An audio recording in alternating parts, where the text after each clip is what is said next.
Xander Winkle with the MCPL Culinary Center, and we are very excited to be opening in 2023. But ahead of that, we wanted to invite some of our presenters to do some videos with us in our beautiful space here. So thank you so much, Joohae with Go Chew Burger and Sandwich, for joining us today. Thank you, Xander, so much. We're so excited to be the part of the history of MCPL Culinary Center's first client to be demonstrating some Korean food today.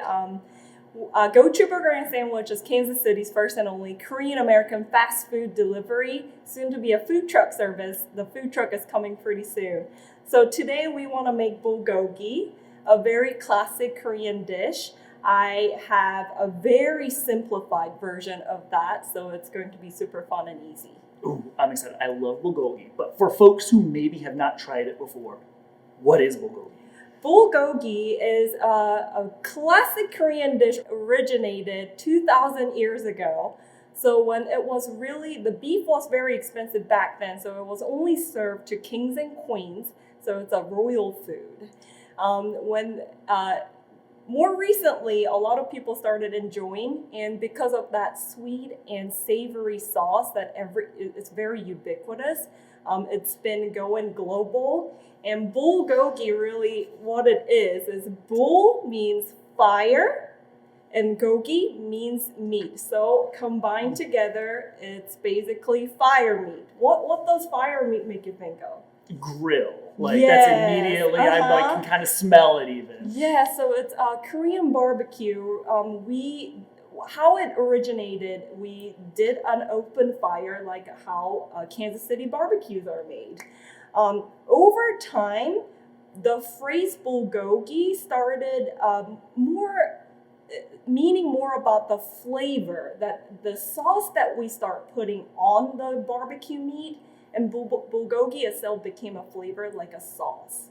Okay. So if you put almost like Kansas City barbecue sauce, you can put it on your sandwich, you can put it on your fish, you can put it on your chicken, anything. You can grill it inside at home, or you can do it outside at open fire. Same thing with bulgogi. We started making a easier version at home on the stove, so that became, that's what we're going to make today. Oh yes. Man, I am so excited, and I did not know that history, so that's excellent. And I love how you tied it in that, everybody here in Kansas City understands our own kind of style of fire meat. So I love that you've made that comparison to make something that for some people is a little bit different, very relatable. Great, thank you.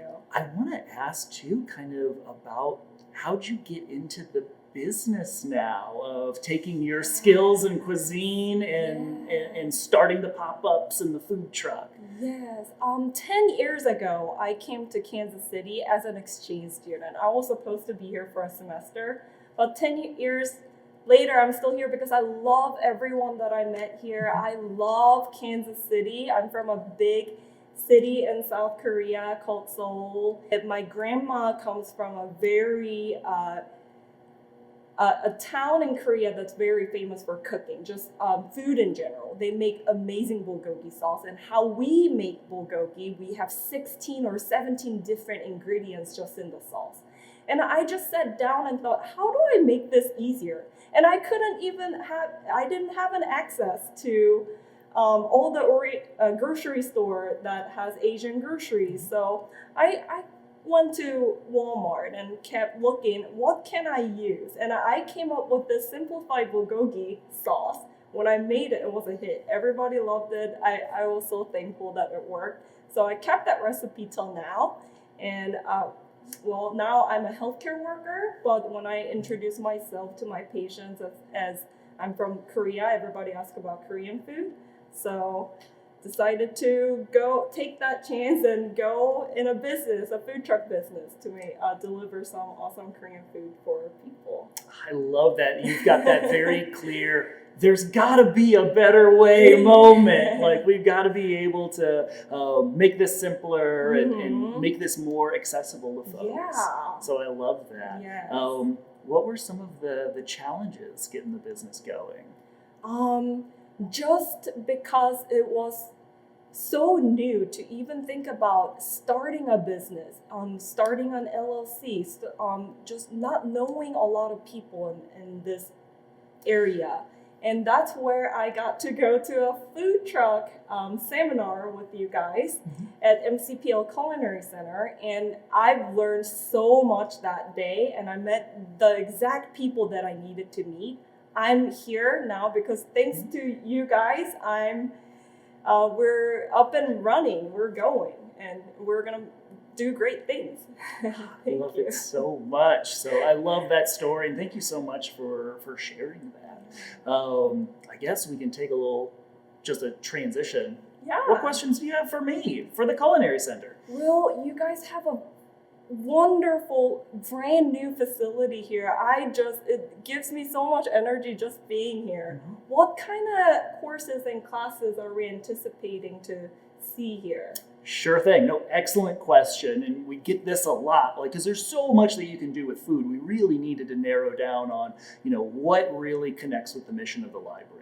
So something that CPL has been really big about is, of course, youth literacy. So how does that translate into a kitchen setting? How can we increase youth culinary literacy? So as young as we can manage to get folks in, that they can get some experience, bring their adult with them to just feel comfortable in a kitchen setting and kind of build those early skills.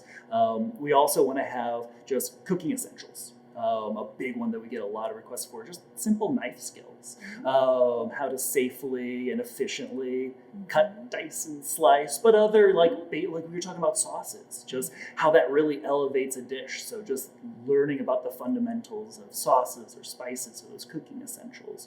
And then another category is eating with a purpose. So whether that's more healthfully with particular dietary considerations, or more locally or sustainably, besides, we all have to eat. What is that additional purpose? And then, of course, different regional and world cuisines that folks have maybe not been connected to, and connecting with those other cultures and being able to make those connections. So those are some of the main categories of programs that we are putting together right now for our customers. I love that mission statement, and I can't wait to be part of that. We are so excited to have you. So I know we couldn't wait. We're getting the kitchen ready, and we're we need you in here even before. We'll shoot some videos as we're getting it ready so folks can get as excited as we are. Yes. Anything else that makes you excited about the MCPL Culinary Center? Yes. Okay, so one thing that I am looking forward to the future, because I've worked with startup food businesses, and it is the highlight of my career professional life is when folks kind of like yourself come back and you're I took this class that you did, I learned this cooking technique, I learned about starting this particular business, and that really changed things for me. That's what enabled me to start eating more healthfully, or launch that business, or be successful. So I really love, and like you said, taking that course with us a few months ago. That's something that I really love. So I'm excited for more opportunities for that. Yes, thank you for being there for small business people like us. Thank you. No, thank you so much. I'm excited. You see all the ingredients here. We're about to jump into an actual demonstration. So I'm going to get out of the kitchen and leave it to the professionals. So I'm so excited, and thank you again for joining us. Can't wait to feed you in about an hour. Can't wait to eat. Before we start, I want to let you know that all the recipe that I'm going to follow today is also on our Instagram page. It's called Super Easy Simplified Korean Recipe. Our Bulgogi recipe that I created that originally comes from my grandmother's recipe with 15 to 16 different ingredients that goes into the sauce that I had to cut a lot of those out when I moved to America because you cannot get all those here. So I'm sticking to those 5 essential ingredients that you really need to make, I would say, 90% of the taste of the traditional Korean bulgogi sauce. So we'll get that started. Interestingly, in Korean bulgogi, we use Korean pear and a lot of different Korean vegetables, and even the same vegetables can taste a little bit different when it's grown in America. So the best combination that I found was the sweet, savory, and salty 1-1-1 ratio. I have a little note here. So we got 1 for sweet, 1 for salty, 1 for savory. And I really believe that cooking should not be stressful.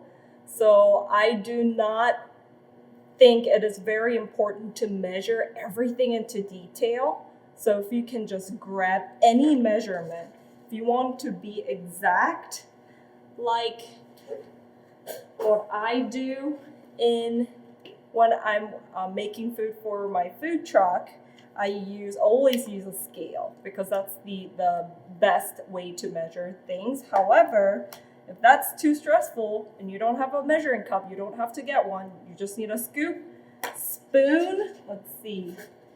You can use any of these tools. Measuring spoons if you have them. Spoon is totally fine. You can even just use a cup or a bowl. So it's going to be super easy that way. So what I mean by 1-1-1 ratio, we can go over the 5 essential ingredients for bulgogi would be sugar, and instead of Korean pear and other fruity element, we are substituting that with applesauce. You can get applesauce anywhere. You can get one of those cups. You can steal it from your baby. So just get applesauce. And this is soy sauce. I know soy sauce is another Asian element that you can pretty much get from Walmart, any other groceries nowadays. I named it salty bean juice because this is soy sauce is a fermented soybean. So that's how I call it. $1.58 per 15 fluid ounce at Walmart, and if you get that one bottle, you can use it for months. And I love putting that in a mason jar because I always like putting the best of two worlds together. Soy sauce is very Asian, mason jar is very American, so I put it together. And then another very important element, this might be the hardest thing for you to get, but this is sesame seed oil. This is a Korean brand that I like using. However, it doesn't have to be this brand. And sesame seed oil, if you get it from Walmart, $3.22 to $6.88, so it should be pretty affordable. And a lot of the time you'll see a lot of Koreans using garlic as our main ingredient. Italians and Koreans have this in common. We love our garlics. I want to show you a quick trick that I do, how to get bulk garlic and freeze them and keep them for the longer time.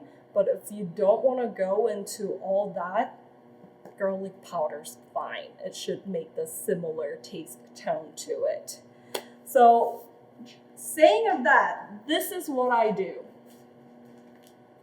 I find one day that I don't have, usually on Friday evening, if I don't have anything going on Saturday or Sunday, then I get a bulk of garlic from Costco and I peel them off, about 3 or 4 bags of the entire garlic.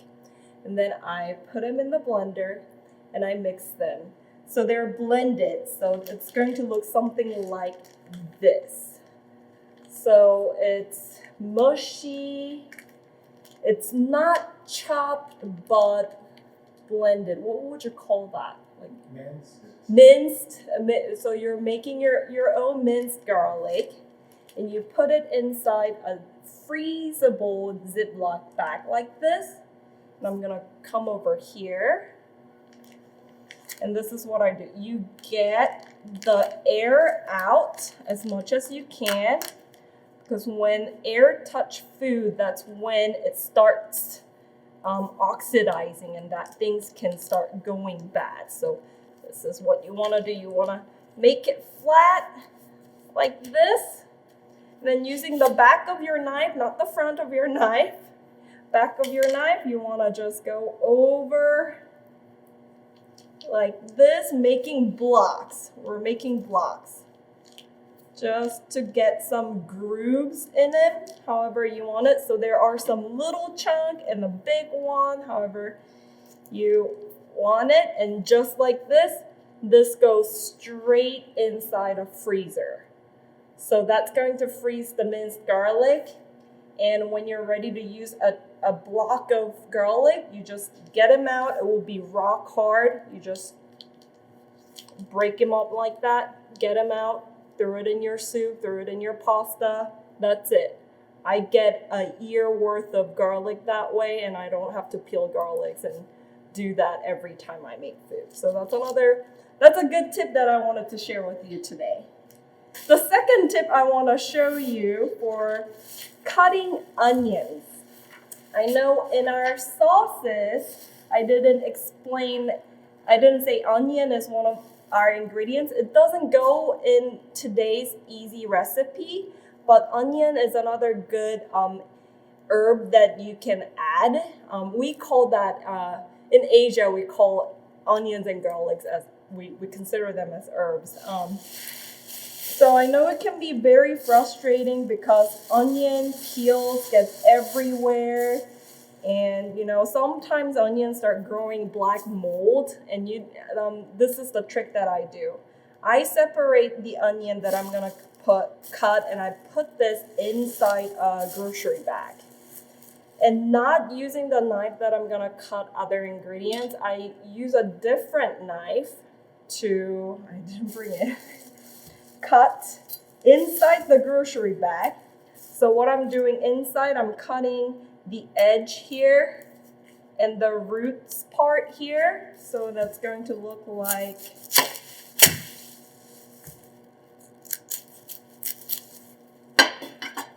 something like this. So you're gonna get this, and your knife, you want to make a little slit on one side, and inside the grocery bag, we're gonna just peel the first layer off. Then it should be a clean onion right there, just like that. Super easy. So sometimes if I see any kind of something, foreign object, different, nothing like onion, then I would rinse them off. This would be good for today. So because the reason why we use different knives are sometimes the black molds can stay with the knife that you cut it. We don't want to transfer it to the actual onion there.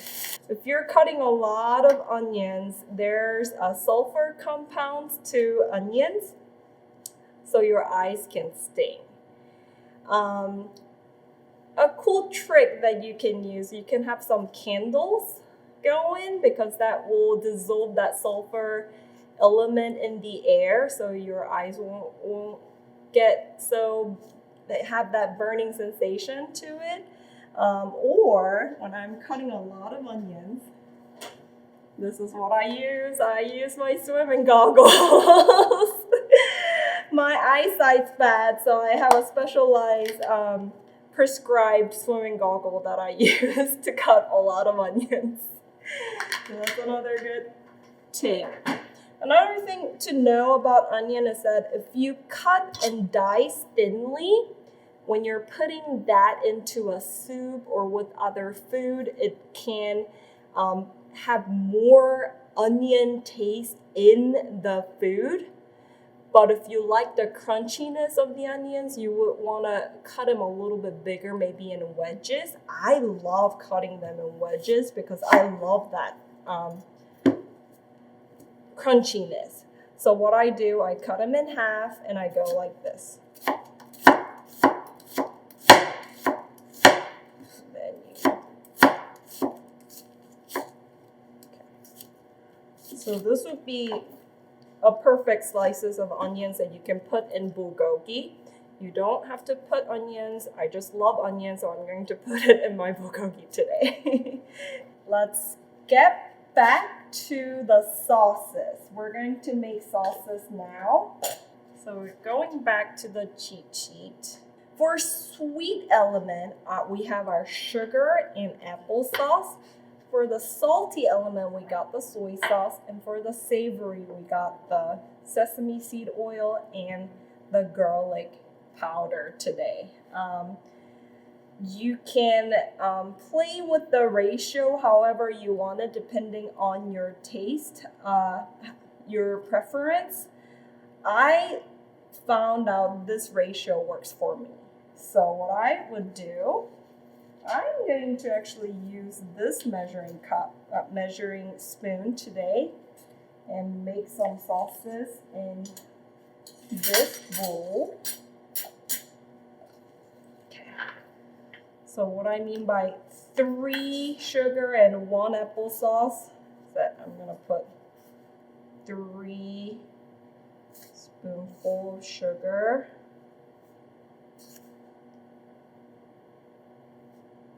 And then put 3 spoonfuls of sugar. I'm going to put the soy sauce in here first today, because the applesauce can get chunky on here. I'll put 4 spoons of soy sauce. 1, 2, 3. A little bit. I've got a little bit less in that spoonful, so I'm just gonna go back and add a little bit more to that. Okay, so we're done with our soy sauce, which I call salty bean juice. We got the applesauce in 1 ratio, so I'm just gonna go over like this. I'm going to give it a good amount of 1 spoonful because I love applesauce. I'm gonna put that in there. And now let's go with the garlic. I put 2.5 there. I experimented 3-1. That is okay too. Let's go with 2.5 today. So we go 1. I know it might seem a lot. If you're not used to putting a lot of garlics in your food, today is the time for you to practice because we use a lot of garlic in Korean food and that's what makes it good. 2.5. I know that's quite a bit. You're a little scared now. It's okay. Trust me, it'll be good. And sesame seed oil, 1.5. So we put 1 and a good half. Okay. Now we want to mix that together.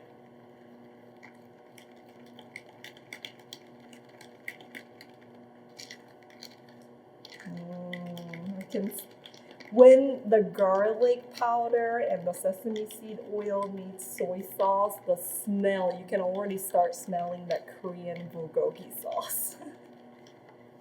Quite a bit of different ingredient than Kansas City barbecue sauce, huh?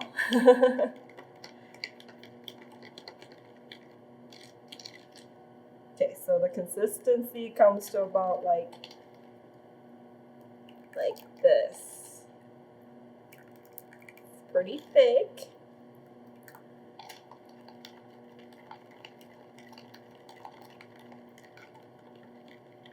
I usually try to make a little bit more sauce because you don't need to waste it. You can use it as a dipping sauce. You can put it anywhere. Bulgogi, the Korean barbecue, means fire meat, like I explained, but you can use it for beef, chicken, fish, tofu. Pretty much anything that you want to put on becomes a great barbecue.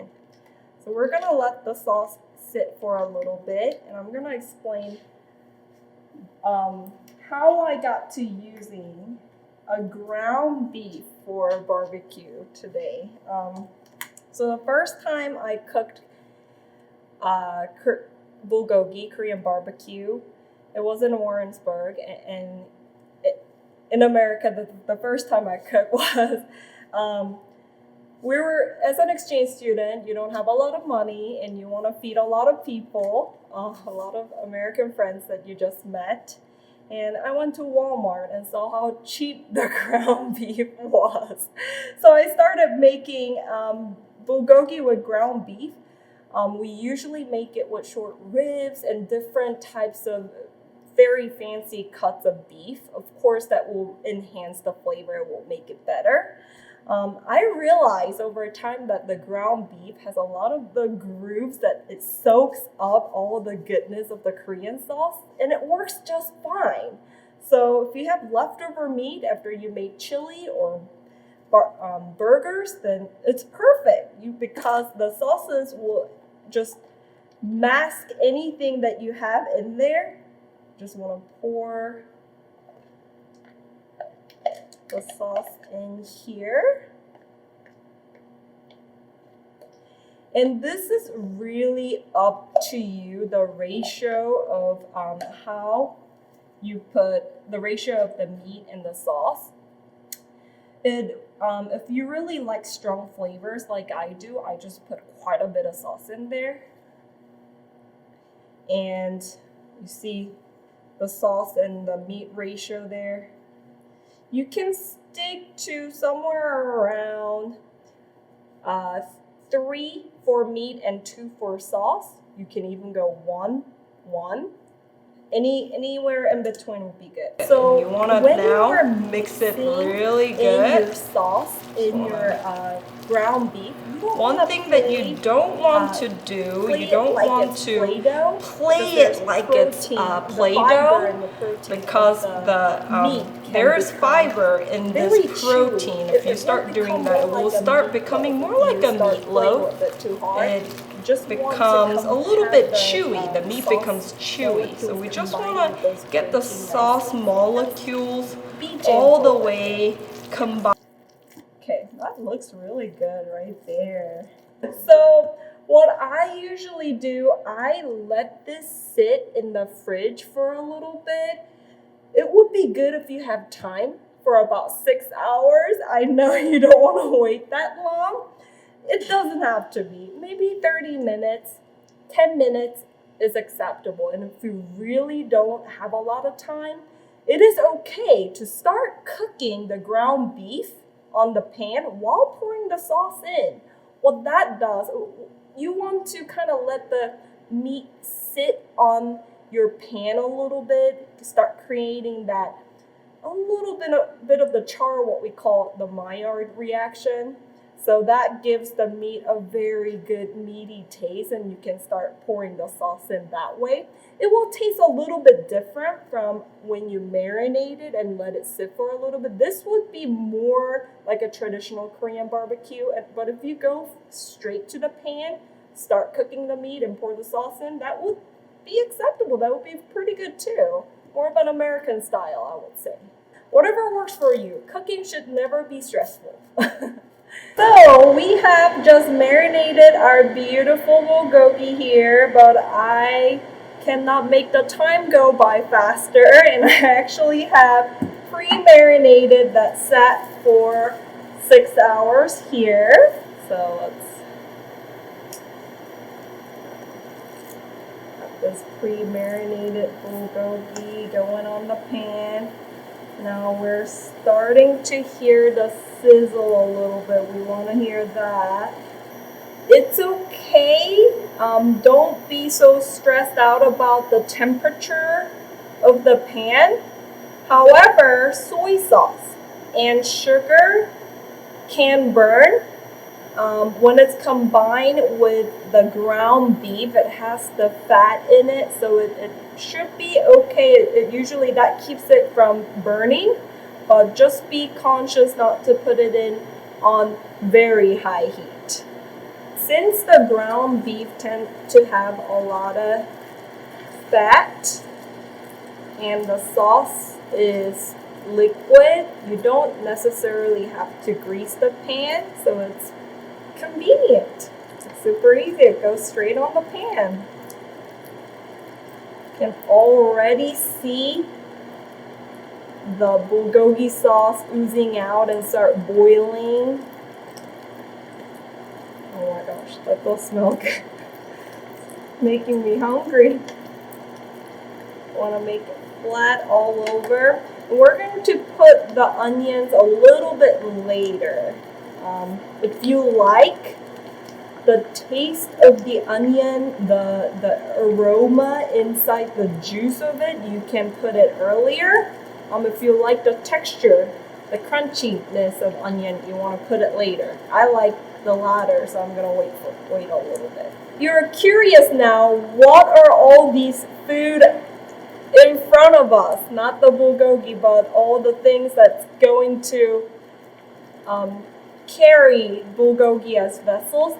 Bulgogi is so versatile. You can put it on salad, you can put it on rice bowl, you can put it on tortilla chips, make it a loaded nacho. You can make it as a sloppy joe. I've already toasted those buns a little bit, so that should be nice and toasty. You can make it a sandwich. It's pretty much up to your imagination. In Korea, it would be standard way to put the bulgogi over the rice. We have a lot of bulgogi rice bowls. You can put some cabbage on it. And today we're going to make all of these taste a little bit better with our signature sauces from Gochu Burger and Sandwich. We got 3 signature sauces. The Gochu Burger sauce is actually inspired by Korean bulgogi sauce, but it's added with the creamy mayo, making it truly Korean American. I will say it's 50% Korean and 50% American sauce right there. And we got the chicken sauce, which is inspired by Korean fried chicken sauce. That's another very popular dish in Korea. We also added a creamy mayo, and it's just works so well with any type of food out there, especially with salads, surprisingly. And we got the citrus mayo. Our signature citrus mayo goes on top of all of our dishes. Okay, so I'm going to put some fries. They still sound pretty crunchy. Not too bad. So you can also top bulgogi on your fries. Make it loaded bulgogi fries. I'm gonna start putting sauce on here. So.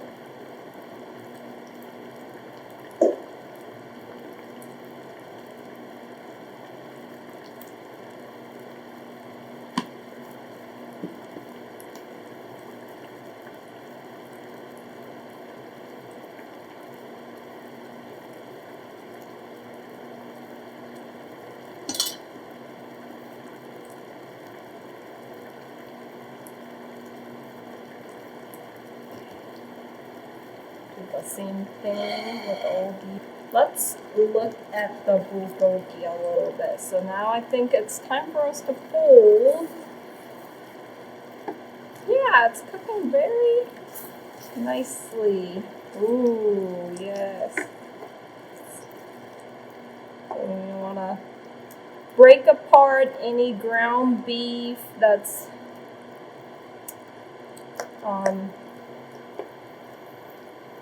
forming a big chunk, almost like how you do with the taco meat. And then you want to bring the meat that was on the side Bring it inside to the center a little bit because that tends to be the hottest spot in a pan. And then now we wait. Chopping green onions. So when you get green onions, you definitely want to wash them under running water. You want to wash all the way, and I have actually already chopped the roots, but I let it dry a little bit. Maybe you can pat it with your paper towel. When it's ready, you kind of put your hand here and tap a little bit so everything's aligned on this side and the roots will be sticking out here. Just bring your knife and chop the root. We don't want to miss too much of that white part. White part actually has a little bit of a different taste than the green part, so you want to keep both of them. Don't lose too much of them, but don't have the roots in because that just makes it the root part. I tried, and it's a little bit fibrous, so it's hard to chew on. So that's why we cut them. And now so green onion chopping is, I would say, on the scale, the danger scale of 1 to 10, it would be near about 8 or 9, because when you're cutting the onions, it's long, you're going one way and you're just aimlessly going for it, and ouch, you can cut your finger. So always bring your fingers in a little bit like that. Then you want to start and go slow. When you first start, you just want to go slow.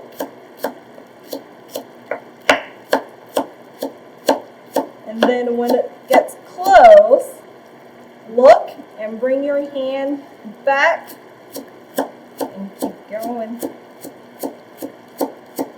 like that. And then bring in and keep it going. That's how you would chop these green onions. I kind of go on like a 20 degrees angle. When it's straight like that, I think it just looks a little bit better when it's slanted this way. Maybe it's just my habit. My mom taught me to cut green onions that way. Okay, so that's it. Be very careful when you cut green onions. One thing I learned is that scallions equals green onions. Same thing. But there's spring onions that are a little bit different. It has a little bit of a different taste, but scallions are essentially green onions. Same thing. Okay, let's look at the bulgogi. We got the juice oozing out. Ooh, smelling pretty good. If you wanted to add some green onions to the bulgogi, you can do so when you're putting in your onions that you cut earlier. Start sprinkling this, and you want to break it up a little bit before you put it in.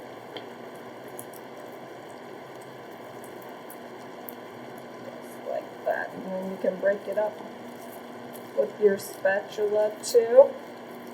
Just kind of mix it in a little bit. There you go.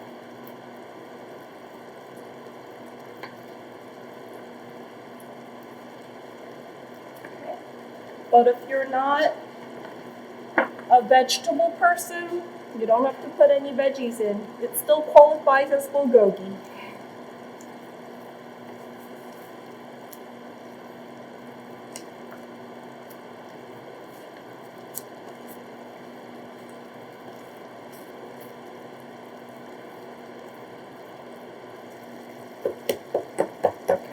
That's rolling. Let's throw in a little bit of green onions in there because we have extra today. So about fistful. Ooh, that does look better with that on. Okay, now I put green onions when the meats are almost like 98% cooked. I don't want my green onions to start being mushy and if you cook long enough, they will start going away. Like, did I put green onions in them? But yeah, so we want to have that crunchiness and that flavor of green onions. So we just mix it in right before you're done. So we're going to reduce the heat now. The onions start to look a little bit more transparent, and even when you're done cooking, you still the meat still holds the heat. So it will when you're done, it will still cook a little bit. So it's okay to reduce the heat a little bit early on. We're gonna do just that. We'll turn the heat off, and officially we're done cooking your first Korean barbecue called Bulgogi. And now let's start with the rice bowl. So we already dressed this rice bowl. We just made it a little bit fancier because we happen to have a food truck business and we have wonderful sauces I couldn't resist to bring in today. So we dressed the rice with some of our signature sauces, but you don't have to. It still tastes wonderful. Trust me, it'll be okay.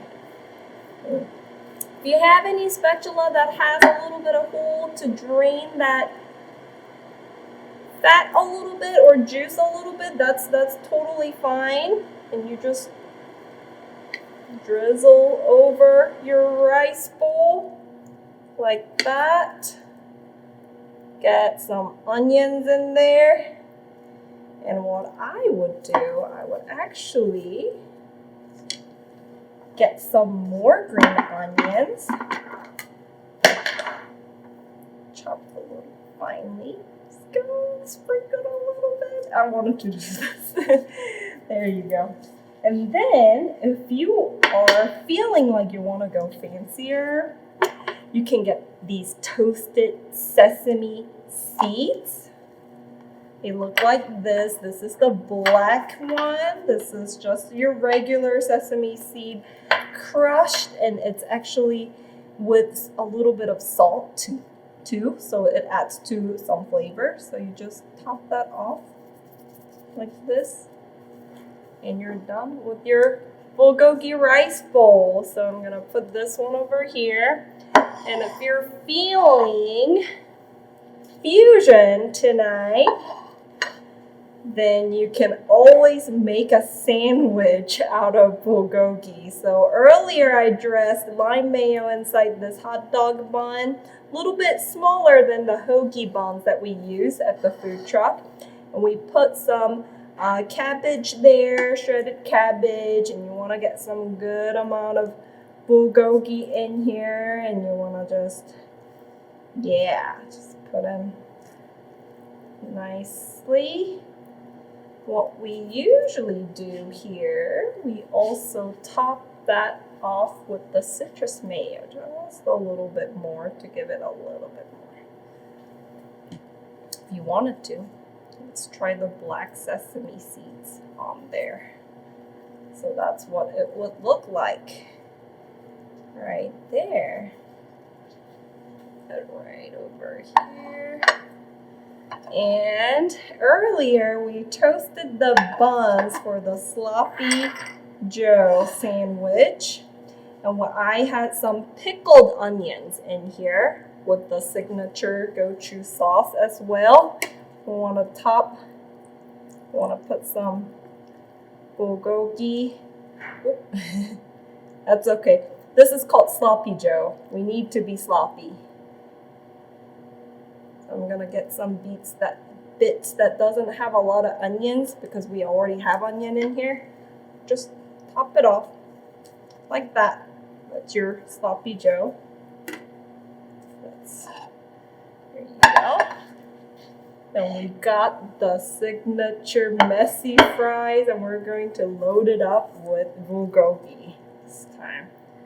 So we just top the bulgogi on top.